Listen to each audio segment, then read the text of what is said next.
তখন ঘড়ির কাঁটায় সকাল 6:05। শীতের সকাল, চারিদিকে কুয়াশা, সূর্য সবে উঠতে শুরু করেছে। আমাদের গন্তব্য বেলুড় মঠ, তাই আমরা নিকটবর্তী রেল স্টেশনে আমার রুম থেকে ট্রেন ধরে বর্ধমানের উদ্দেশ্যে যাচ্ছি। ওই দেখুন মা, বড় মা, দাদা, বৌদি, ভাইপো। বর্ধমান স্টেশনে পৌঁছানোর আমরা ধরেছিলাম 6:48-এর লোকাল। এ দেখুন ভাইপো টাটা করছে সবাইকে। বেলুড় স্টেশনে নামার পর আমরা টোটো ধরেছিলাম, পৌঁছে গেলাম বেলুড় মঠ। ওই যে মেন গেট দেখা যাচ্ছে। এবার আমরা প্রবেশ করছি মেন গেট দিয়ে বেলুড় মঠের। এটা হচ্ছে মেন গেট। আর ঢোকার পরই আমাদের ডান দিকে যেটা দেখতে পাচ্ছেন, এটা হচ্ছে আমাদের রিসেপশন সেন্টার। চলুন আর একটু এগিয়ে যাই। এগিয়ে যাওয়ার পরই আমাদের যে বাঁ দিকে রয়েছে, এটা অভয়ানন্দ কনভোকেশন সেন্টার। চলুন আরও এগিয়ে যাওয়া যাক আমাদের গন্তব্যের দিকে।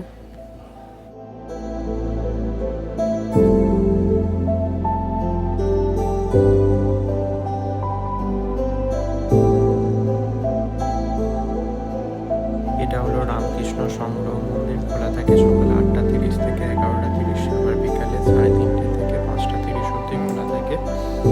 দেখুন কি সুন্দর পরিবেশ, শান্ত একদম। চলুন, এই যে দেখা যাচ্ছে মন্দিরের প্রধান ফটক। আর ডান দিকে যে ভিড়টা দেখছেন, এটা হচ্ছে জুতো খোলার। এখানে জুতো রাখতে কোনো রকম টাকা নেওয়া হয় না। জুতো খোলার পাশেই যেটা রয়েছে, এটা হচ্ছে একটা শপিং স্টোরের মতো। এখানে বই পাবেন, ঠাকুরের ছবি, আর অনেক কিছু রয়েছে। চলুন, আমরা পৌঁছে গেছি বেলুড় মঠের সামনে।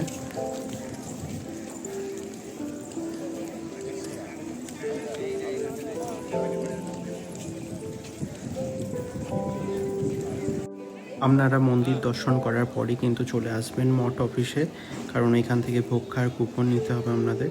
হ্যাঁ, কুপনের জন্য কোনো ফিক্সড প্রাইস কিছু নেই, আপনারা নিজেদের ইচ্ছা মতো টাকা দিতে পারেন। সামনের চারপাশটা দেখুন কি সুন্দর, কত ফুলের গাছ। মঠের সামনে থেকে ওই যে দূরে দেখা যাচ্ছে গঙ্গার ঘাট। মন্দিরের সামনেটা দেখুন, একটা ফুলের টাওয়ার বানানো হয়েছে পাতাবাহার গাছ দিয়ে। শীতের ঠান্ডা পড়তে শুরু করেছে, রোদটা খুব ভালো লাগছে। গরমকালে এলে হয়তো রোদটা খুবই কষ্টকর হবে আপনাদের। কি সুন্দর মনোরম পরিবেশ। মন্দিরের ভেতরে ক্যামেরা অ্যালাউ নেই, তাই ভিডিওতে দেখাতে পারলাম না আপনাদের। মন্দিরের ভিতরে রয়েছে শ্রী শ্রী ঠাকুর রামকৃষ্ণদেবের একটি মূর্তি। মূর্তির সামনে বসে ভক্তরা জপ করছেন। আমার মা বাবাও দীক্ষিত রামকৃষ্ণ আশ্রমে, তাই মা কিছুক্ষণ বসে জপ করে নিল।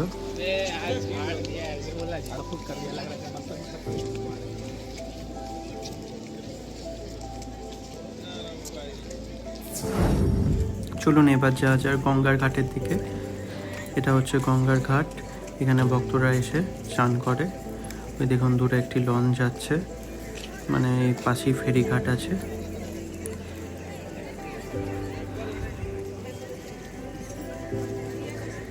দেখুন ঘাটের ডান দিকে রয়েছে মহিলাদের কাপড় ছাড়ার একটি ব্যবস্থা।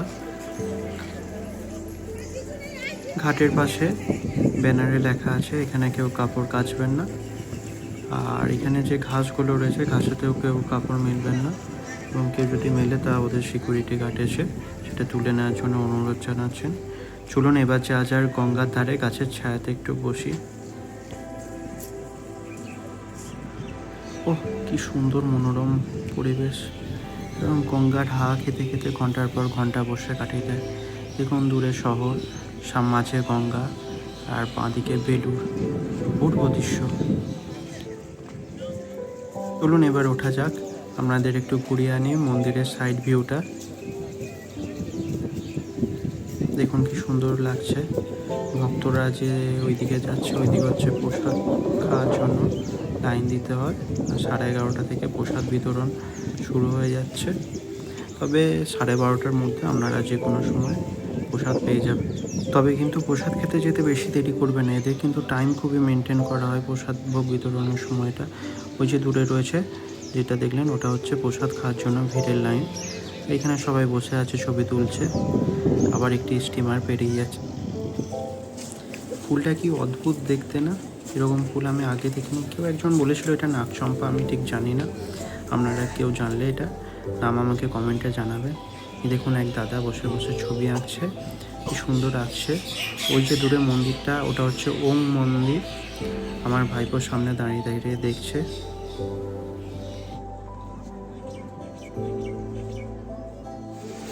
তো কিছু কেনাকাটি করতে চলে গিয়েছিলাম স্টোরে, যেমন কিছু ছবি, বই, পেপার ওয়েট, ঠাকুরের ছবি দেয়। তারপর আমরা চলে এলাম ভোগ খেতে। দেখুন জল দেওয়া হচ্ছে। এখানে কেউ অভুক্ত থাকে না, প্রত্যেকে প্রসাদ পায়। এখানে সব কিছু স্টিলের থালা, গ্লাস, বসার জায়গাটাও স্টিলের। প্রত্যেকের জন্য আলাদা আলাদা টুল রয়েছে। চলে এসেছে গরম গরম খিচুড়ি ভোগ, অমৃত।